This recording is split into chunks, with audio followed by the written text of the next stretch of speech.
You know, I never thought we would have to deal what we're dealing with now. We went from a normal situation to a horrific situation, you know, having to deal with this. We had a normal life, and we didn't have to worry about stuff like this. And when the U S Highway 84 came in,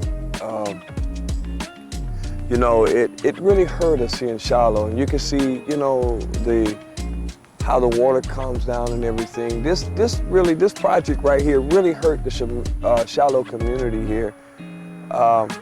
It put us on a bowl, it put us in a situation. It caused a lot of problems, you know. People exhausted a lot of money here, and it just made life horrific, you know.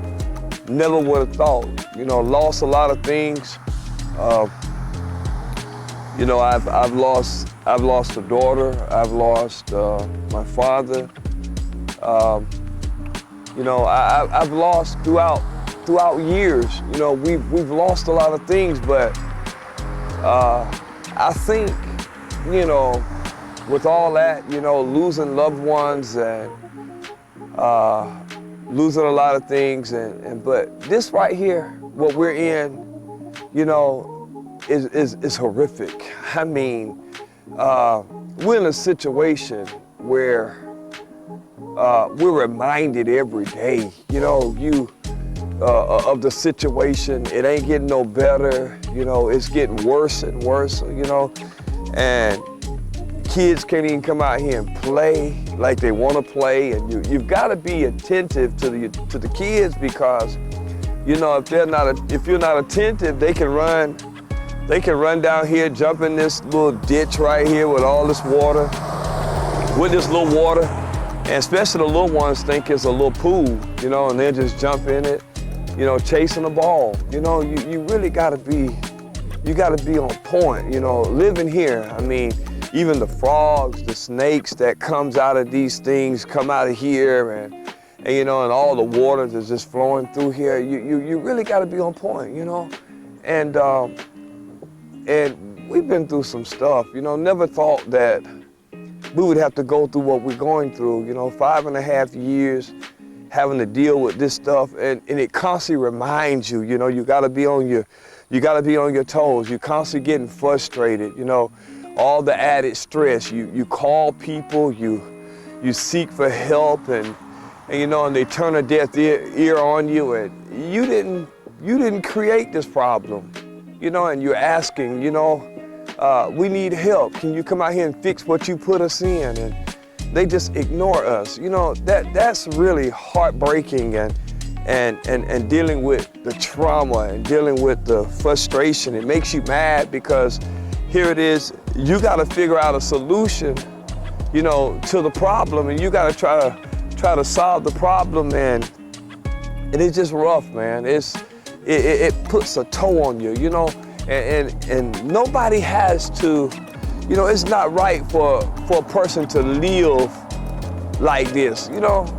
All the money the government has, and we're having to suffer as African Americans, which is black people, we're having to suffer, you know what I'm saying? We can't talk about it, you can't voice your opinion, but you just gotta live with it. But hey, we're not gonna live with it. You know, we're gonna continue to talk about it and tell people about it, and, you know, because it's wrong. At the end of the day, no one should have to live like what we've lived like for 5.5 years, dealing with all of this stuff, dealing with all this water undermining the house, and now we got a major pipeline running here, and, you know, we're having to deal with that, and, you know, it's something. It really puts a strain on you, you know. I was telling somebody the other day, this has become a way of life for the Shiloh community people, you know. We're in a dangerous situation, but, you know, we have to try to make the best out of it. You know, and one of the things that get me is that, you know, we're not even getting, especially of us, we're not even getting the proper 8 hours worth of sleep here at the house, you know.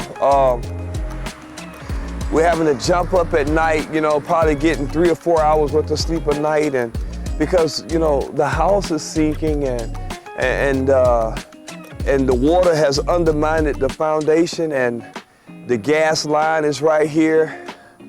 And, you know, and we were told that if the house were to sink and it hit this gas line, boom,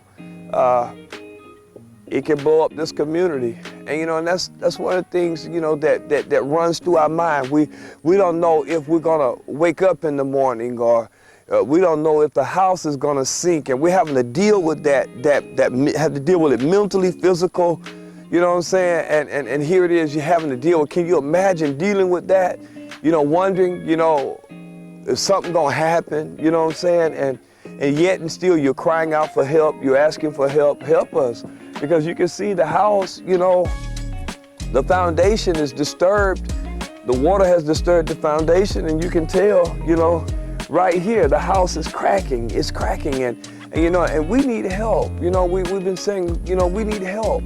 We need help. We got some stuff going on here, you know, and with the amount of water that's coming down through here. And so just imagine, you know, having to go to bed at night. You can't even hardly sleep, and this stuff is just all on your mind, you know.